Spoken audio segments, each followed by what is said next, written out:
서울대 의대 수석 졸업, 의사 국가고시 수석 합격이라는 아주 화려한 타이틀의 암 전문의 원종수 장로님은 원래 전교 480명 중에 350등을 하셨다고 합니다. 그런데 1년 만에 갑자기 전교 1등을 하게 되신 특별한 비법과 사연이 있다고 하는데요. 너는 내 것이라는 책을 통해서 그 궁금한 이야기를 한번 들어보겠습니다. 내가 고등학교 2학년이던 1967년 11월 가난한 집안 형편에 결핵이 걸려 기침이 심하고 밤에 자다 보면 식은땀이 줄줄 흘러 저녁도 굶은 채 담요를 둘러쓰고 누워있는데 잘 아시는 전도사님이 갑자기 우리 집에 찾아오셨다. 나의 딱한 상황을 보시더니 죽더라도 예배드리고 죽읍시다 하셨다.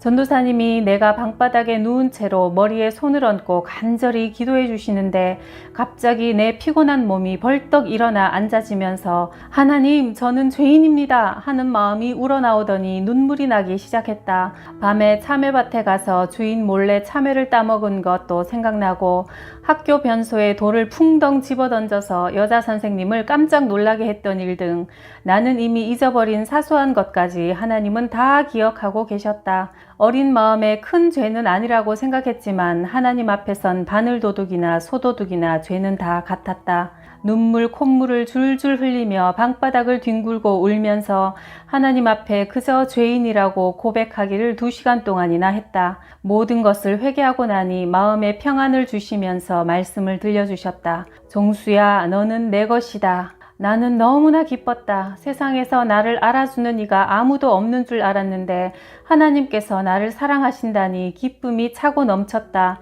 세상이 전혀 다르게 보였다. 그동안은 세상에 불평, 불만, 원망이 가득했던 내가 길거리에 포플러 나무들을 보면 하나님을 찬양하는 것처럼 보였고 지저귀는 참새들도 강아지의 멍멍 소리도 하나님을 찬양하는 것 같이 들렸다. 무엇보다 내가 성령을 체험한 뒤에는 하나님의 말씀을 보면 너무나 달게 마음에 와닿았다. 고등학교 2학년 학생인데도 어머니를 따라서 철야기도 하고 새벽기도 가고 기도하지 않고는 못 견디는 마음을 주셨다. 그전엔 기도하면 할 말이 없어서 하나님, 그동안 별일 없으셨어요? 저도 별일 없습니다. 하실 말씀 있으면 해보세요 하고는 누워서 자버리곤 했는데 성령님을 만나고 나서는 하나님 나라를 위해서 기도하고 싶고 친구를 위해, 우리 가정을 위해 기도하다 보면 4-5시간이 금방 지나갔다. 그러던 중 나는 한 달 동안 작정하고 철야기도를 했는데 분명하게 마음에 들려오는 음성으로 하나님께서 말씀을 하셨다. 종수야, 종수야, 네가 무엇을 원하느냐? 나는 워낙 가난했기에 나도 모르게 저는 돈이 필요합니다 하는 말이 나오려는 순간 문득 주일학교 선생님이 가르쳐 주셨던 솔로몬 이야기가 생각났다. 솔로몬은 하나님께서 네가 무엇을 원하느냐 하고 질문하셨을 때 지혜를 구했더니 돈도 주시고 명예도 주셨다는 이야기가 퍼뜩 떠올라서 나도 솔로몬처럼 해보자 하고는 하나님께 지혜를 주세요. 그렇지만 돈도 잊지 마세요 했다. 그런 일이 있고 나서 며칠 후 어머니가 새벽 기도에 다녀오시면서 장님 할아버지 한 분을 모시고 오셨다. 1월 매우 추운 날이었다. 그 할아버지는 교회 가는 길목에 떨고 앉아 계시던 분인데 어머니가 매일 그 앞을 지나시면서 망설이시다가 그날은 너무 추워 얼어 죽으실 것 같아서 무조건 데려오셨다는 것이다. 나는 기가 막혀서 어머니께 처음으로 화를 냈다.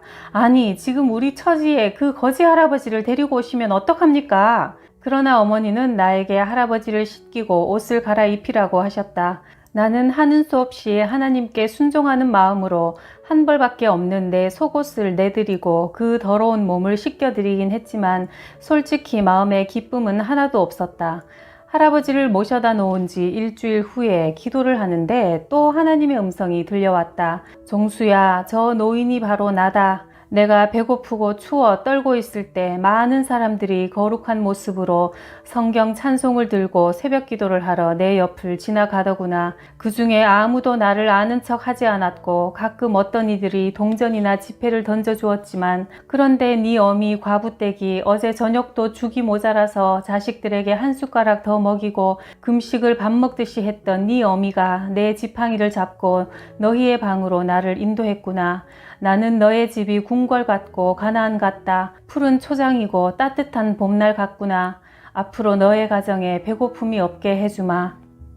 나는 매일 철야하고 새벽 기도하고 학교에 다녔는데 어느 날 담임 선생님이 나를 불러서 성적표를 보여주셨다. 전교생 480명 중에 350등이었다. 선생님은 심각한 얼굴로 나를 쳐다보시며 너는 홀어머니만 계신 외아들인데 앞으로 어쩌려고 그러니 하시는 말씀에 갑자기 마음이 아파왔다. 교무실을 나오면서 많은 생각을 했다. 이제는 내가 하나님께서 특별히 사랑하시는 사람인데 이렇게 선생님께 불려다니며 걱정이나 들으면 안 되겠다. 다음에는 공부 잘해서 칭찬받으러 교무실에 와야지. 공부하자 정수야 다짐하고 트럼펫 분다며 밴드부 다니던 것도 다 정리하고 공부에만 몰두했다. 학교 갔다 오면 그날 공부한 것을 복습하고 내일 배울 것을 예습하고 책과 교과서를 꼭 2번씩 읽었다.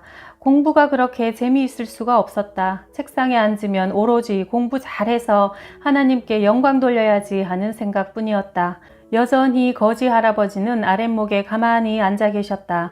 나는 화장실 가는 시중, 세수하는 시중을 다 들어드렸다. 학기말 시험이 시작되었다. 전에 같으면 시험지 받아놓고 한숨만 푹푹 쉬었을 텐데 이번엔 시험지를 보는 순간 갑자기 국사책이 선명히 떠오르더니 한 장 한 장 머릿속에서 넘어가기 시작했다. 시험 문제 1번 내용이 나왔다. 막 머릿속에서 책을 넘기다 보면 답이 있는 곳에서 책이 딱 멈추었다. 2번, 3번 술술 풀어나갔다. 시험을 내 평생 그렇게 신나게 치른 적이 없었다. 시험 결과가 나왔다. 한 학기 사이에 전교생 480명 중에서 5등이었다. 선생님도 깜짝 놀라시고 친구들도 놀라고 나도 놀랐다. 하나님만이 빙긋이 웃으셨다. 이제는 공부에 자신감이 생기고 욕심이 생겼다. 아니 왜 5등이야? 기왕이면 1등을 해야지. 그래서 영어 사전 하나를 다 외워버렸다. 나는 새벽 기도 갈 때마다 하나님 기왕이면 1등 하고 싶습니다 하고 하나님께 졸라댔다. 마침내 졸업할 때는 전교 1등을 했다. 나는 서울대 의대에 당당히 합격했고 우수한 성적으로 장학금까지 받게 되었다. 어머니가 1년 동안 거지 할아버지를 아랫목에 모셔놓고 없는 살림이지만 된장국에 보리밥을 따뜻하게 섬겨드린 것이 결국 예수님을 대접한 것이었으니 하나님은 어머니가 가장 사랑하시는 아들에게 지혜를 선물로 주셨던 것이다.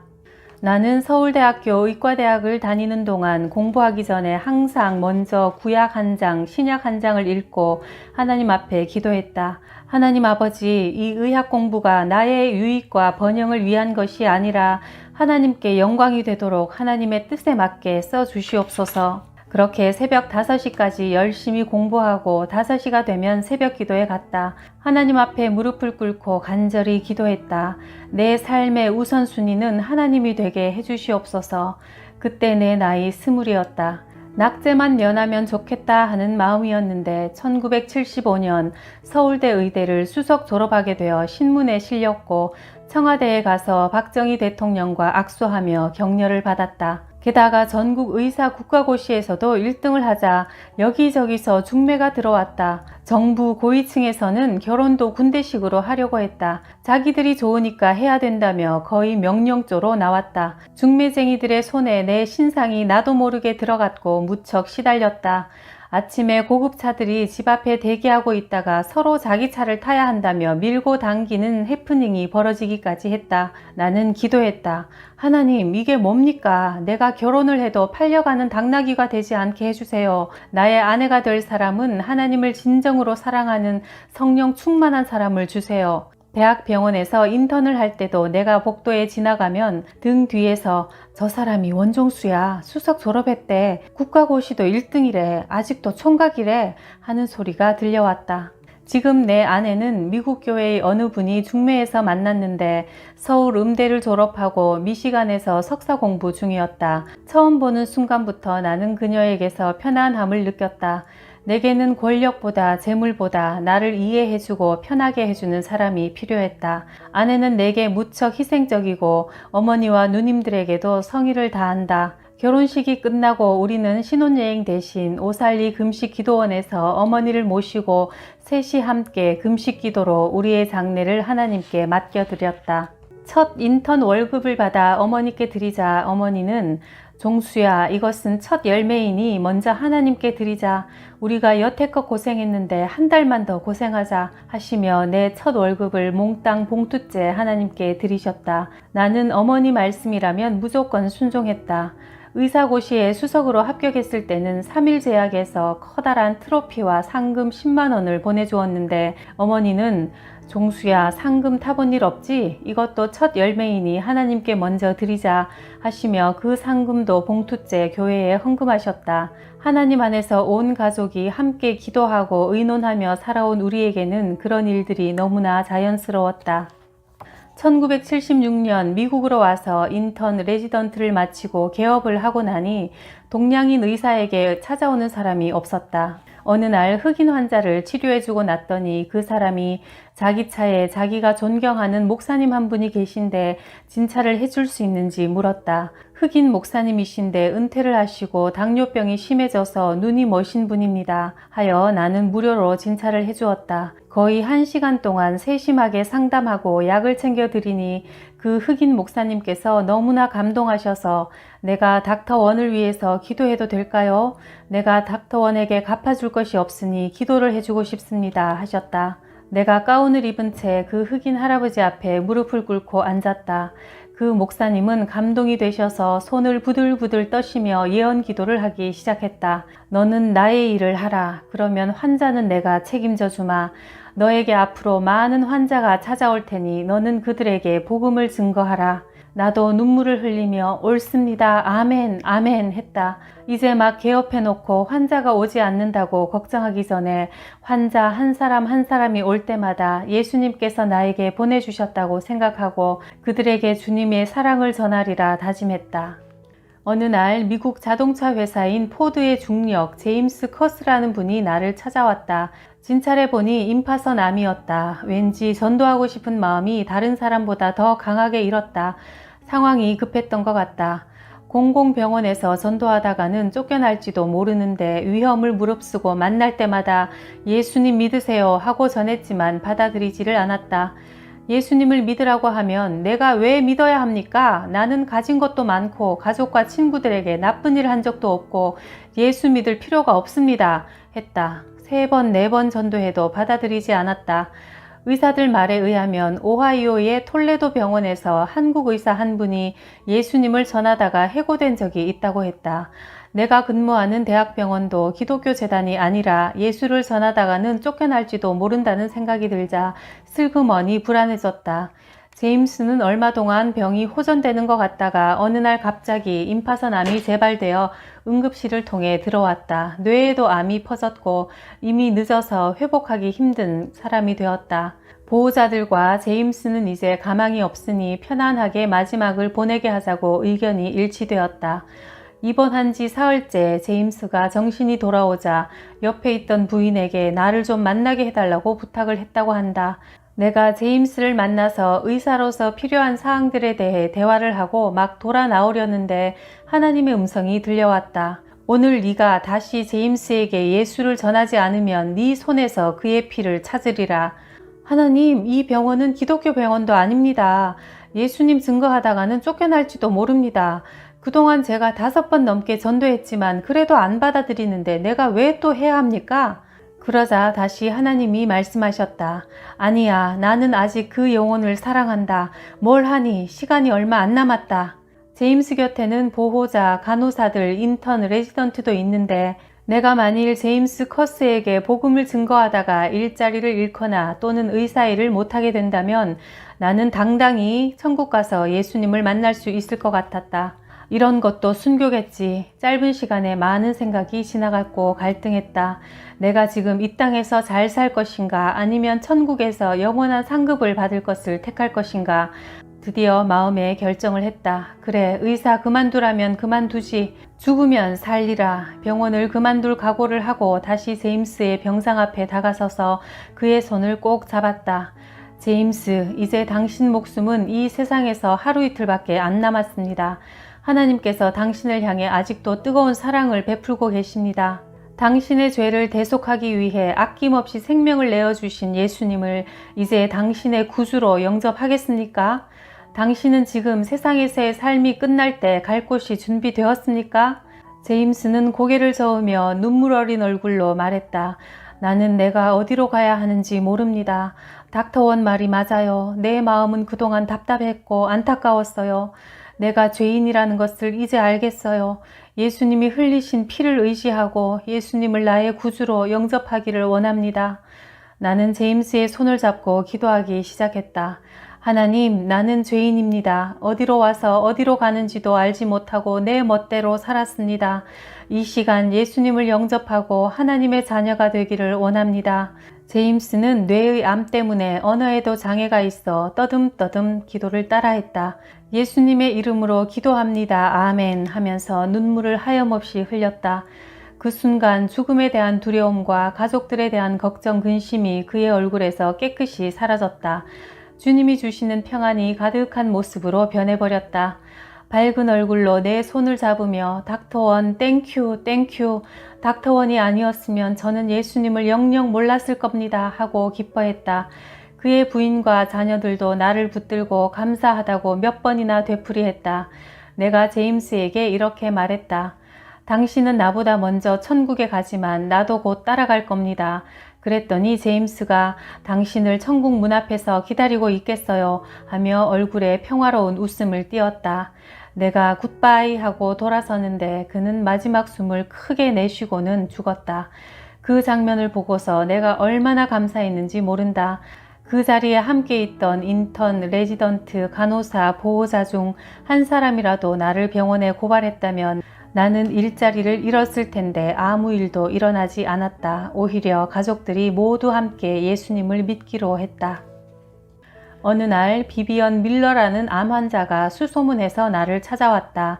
몸이 형편없이 야위었고 암세포가 온 전신에 퍼져서 매우 고통스러워했고 여러 가지 약을 쓰고 치료를 했지만 병은 더욱 악화되고 있었다. 비비언의 영혼을 구원해야겠다는 생각이 들었다. 진찰실에서 물었다. 비비언, 지금 죽으면 천국에 갈 수 있습니까? 그가 당황하며 대답했다. 글쎄요, 교회에 다니긴 하지만 솔직히 자신이 없어요. 나는 간절히 복음을 다시 들려주었다. 예수님께서 당신의 죄를 위해 대신 십자가에서 피 흘려 죽으시고 다시 살아나셔서 죽음의 권세를 잡고 이 세상의 왕노릇하는 마귀의 세력을 멸하시고 만왕의 왕이 되셨습니다. 예수 그리스도를 당신의 구원자로 영접하지 않으면 천국에 갈 수 없습니다. 그러자 비비안은 예수님을 다시 자신의 구주로 모셔드렸고 석 달 후 미국 목사를 통해 세례를 받게 되었다. 항암 주사로 머리가 다 빠져서 쓴 가발을 벗고 물에 들어가는 비비언의 얼굴을 보니 얼마나 거룩하고 아름다운지 전혀 흉하지가 않았다. 비비언은 2,000명의 교인들 앞에서 간증했다. 만약 내가 암에 걸리지 않았다면 닥터원을 만나지 못했을 것이고 그랬다면 내 영혼은 구원받지 못했을 겁니다. 비비언의 7가족도 그날 예수님을 영접했다. 그로부터 석 달 뒤 비비언은 평안한 얼굴로 천국으로 갔다. 가족들은 비비언이 가정의 첫 열매가 되어 구원받았다며 너무나 기뻐했다. 악한 마귀는 암을 이용해서 사람들을 지옥으로 끌어가려고 하지만 그러나 오히려 그 암 때문에 하나님을 만나게 되어 영원한 생명을 얻게 된다면 사탄에게 역전승이 되는 것이다. 의학적으로 암은 목적도 없고 끝도 없이 자라는 세포다. 정상적인 세포는 왕성한 세포 분열을 하고 나면 차차 그 성장이 멈추지만 암은 이 창조 질서가 파괴되어 밑도 끝도 없이 자라기만 하다가 결국 그 암을 갖고 있는 육체는 죽고 그때 암도 같이 죽는다. 마귀와 같은 수법이다.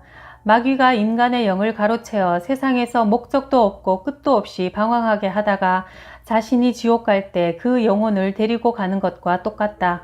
현미경으로 일반 세포를 보면 자신의 일을 질서 있게 하는 모습이 참 예쁘다. 암은 정반대다. 핵도 일반 세포보다 몹시 커서 징그러운 데다 전체적인 모양도 들쭉날쭉 끔찍하다.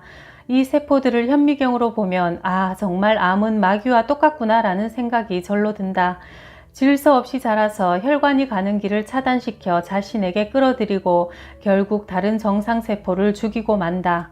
암세포 하나가 엑스레이에 찍혀서 발견되려면 평균 5에서 7년이 걸린다. 어느 날 건강한 사람이 갑자기 암으로 쓰러져서 몇 해, 몇 달 만에 죽는 것이 대부분이다. 그러므로 암은 치료보다 예방이 중요하다. 미국에서는 3사람 중에 1사람이 암에 걸려 죽는다. 암은 절대 마지막 1년까지도 증상을 주지 않는다. 그저 꾸준히 몸속에서 자라고 있다. 의학계에서 분명히 암의 원인이라고 증명된 것은 바로 담배다. 담배를 안 피우면 암의 40%가 없어진다. 담배로 인해 잘 걸리는 암은 구강암, 식도암, 방광암 등인데 특히 담배는 아이들에게 큰 문제다. 어린아이들의 폐는 솜처럼 부드러워서 담배 연기가 한 모금만 들어가도 폐의 색깔이 금세 확 변해버린다. 가족 중에 담배를 피우는 사람이 있으면 방을 따로 내어주든지 특별한 대책이 필요하다. 한편 담배에 술까지 곁들일 경우 상승 효과를 가져와서 암의 발생을 폭발적으로 증가시킨다. 술과 담배만 끊으면 암의 40%는 예방할 수 있다. 담배 한 개피를 피울 때 혈관이 수축하는데 뇌로 가는 혈관이 제일 먼저 수축한다.